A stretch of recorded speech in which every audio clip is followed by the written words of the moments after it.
Hey everyone, welcome to the next part of my Happy tutorial series where now we're going to be adding persistence to our application by connecting to a database. And so the relational database management system that we're going to be using is MySQL, and specifically we're going to be using MySQL Workbench. And then the way to actually connect to our database from within Hapi is going to be using Sequelize, which is an object relational mapping. And basically what it'll do is it'll allow us to create objects that we can use to interact with our server, and basically it's just a really easy way to do this.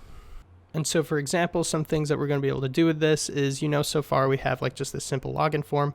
Say whenever a user logs in, we click login and their details get sent to a database and stored. And another thing we can do is if we go to users and click on that, say it'll list out every user in the database. So let me just show you how this works. So what we're going to do is we're going to be using MySQL Workbench.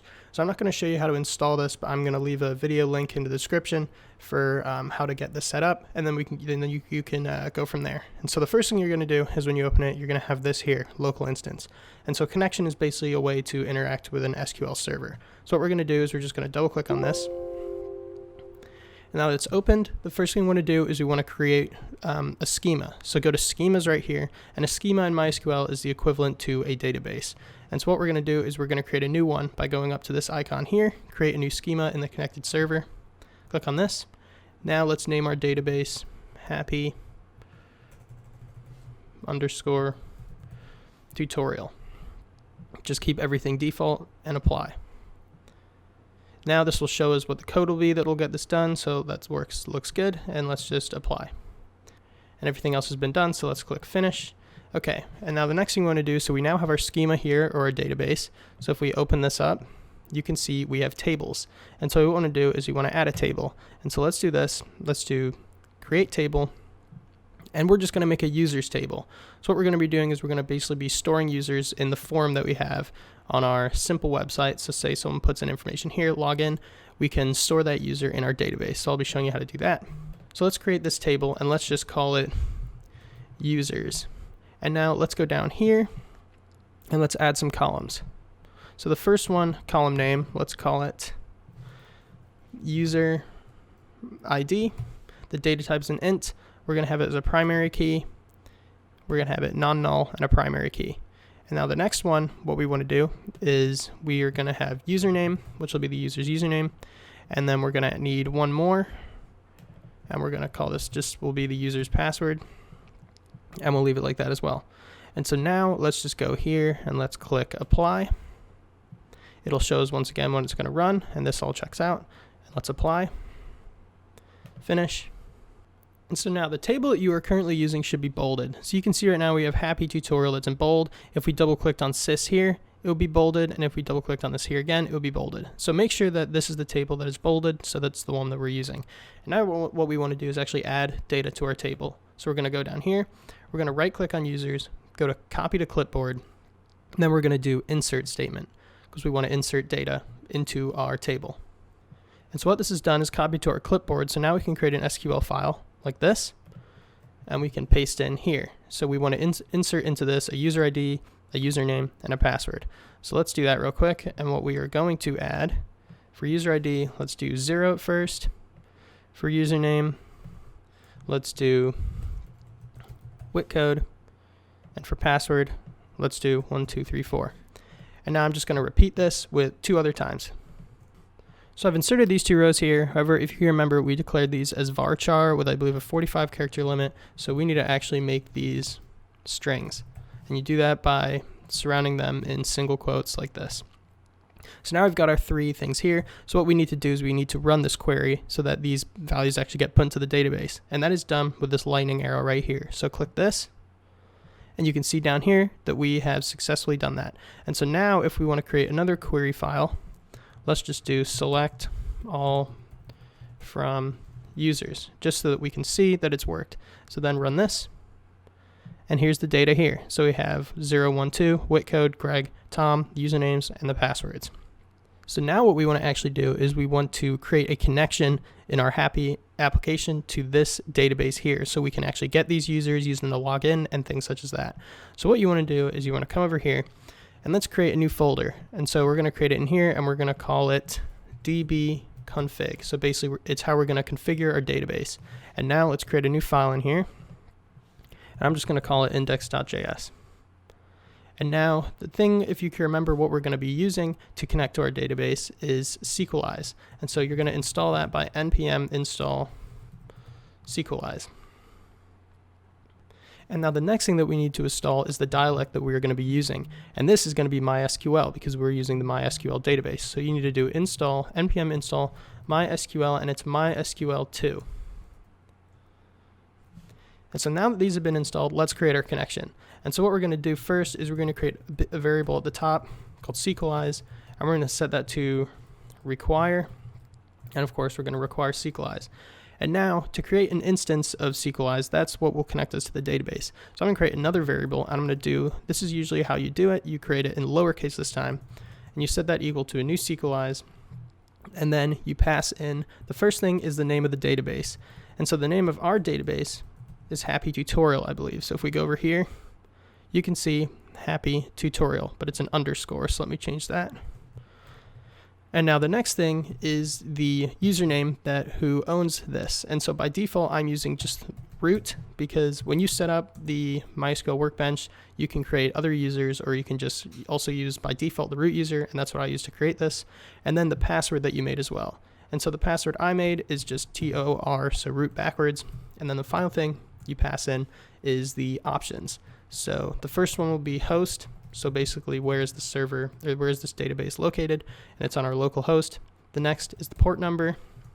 And so by default, the MySQL port number is 3306, I believe.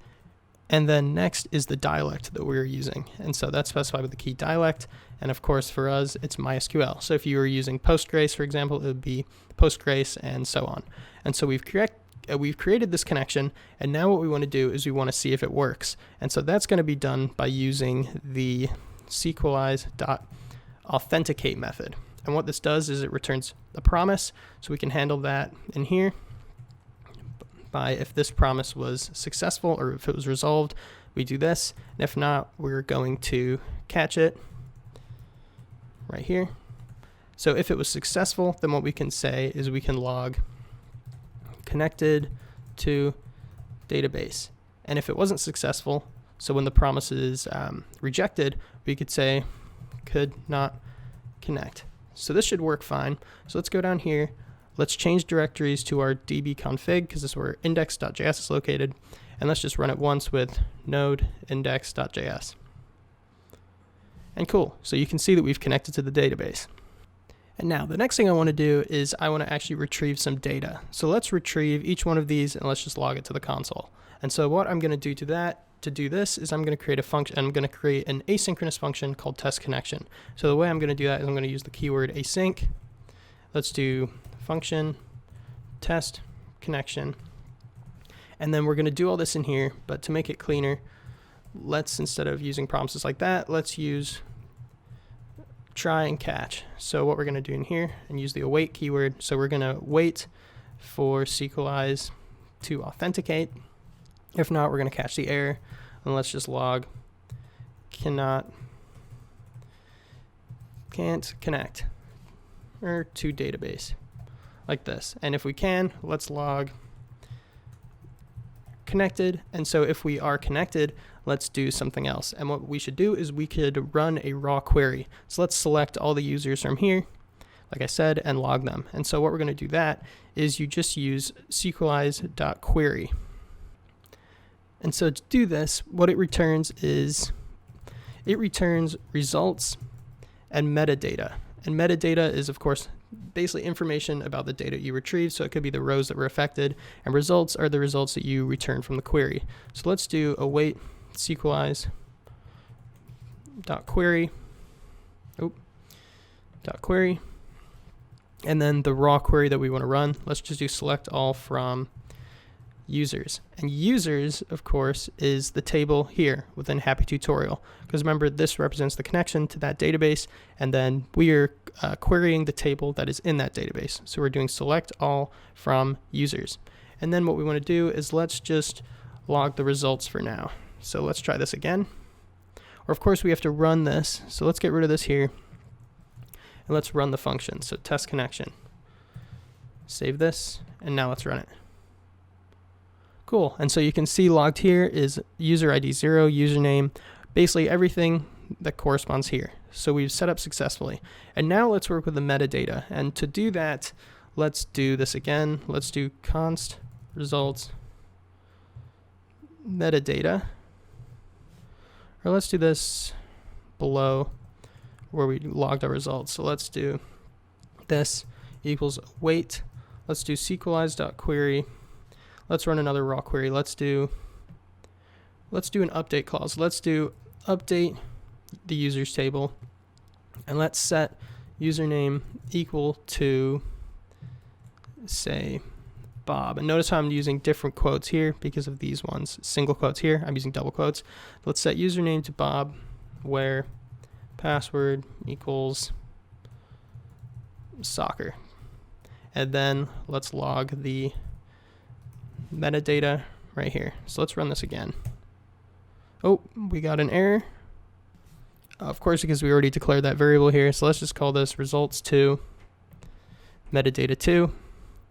And let's just log metadata2 like this. Okay, let's run this again. Cool, and so now you can see the metadata that we got back, if I increase the size of this, is right here. Update, it's executing update set users to Bob, where that equals soccer. The affected rows was 1, and some other information down here. Changed rows 1. Now if we go back in here, and let's run this query again, you can see we have Bob. So you can see how these two are interacting, because remember before this was Tom, so we changed that from within here. Okay, and so now what we're going to be doing, so I've gotten this set up with MySQL and Sequelize. In the next video, what we're going to be doing is we're going to be connecting this with Hapi. So we're going to retrieve all of these users from in here, and we're going to list them out on our users page on our really beautiful website. So we're going to go to users here, and we're going to list everyone here. Okay, so I'll see you in the next video.